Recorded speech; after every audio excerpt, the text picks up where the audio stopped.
So the first is your area and its location. So we'll analyze one by one that how the India is situated and in the globe, what is its percentage, I mean the area wise percentage, how much area it has acquired, and the population that it has right now as per the area. So the first is that India is one of the ancient civilization in the world, that is undeniable, and we have read it so many times in different textbooks. It has achieved multifaceted socio-economic progress during the last 5 decades and has moved forward, displaying the remarkable progress in the field of agriculture, industry, technology. Now, talking about the ancient India, India has been remarkably well and known across the globe for its various uniqueness, for example, its agriculture, for example, its different dynasties, etc.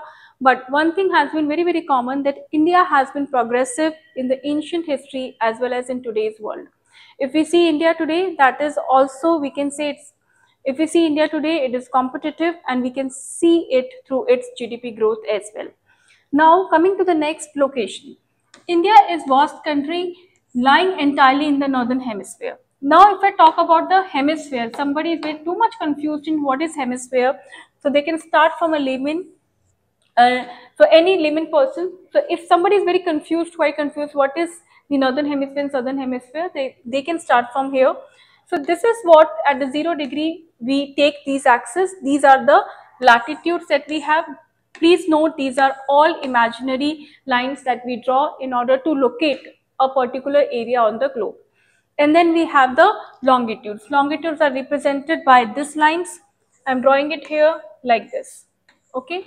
So when I talk about latitudes, this 0 degree is the equator, and above the 0 degree you have the northern hemisphere, and below the 0 degree you have the southern hemisphere. I hope this is not very difficult to understand.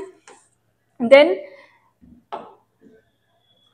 moving on to the next, if we see the land extends between the latitude 8 degree 4 north and 37 degree 6 south north. So this is important to note that entirely India is lying in the northern hemisphere only. Okay, so if we talk about the degrees, it is extending from 8 degree north 8.4 and 36 degree 37 degree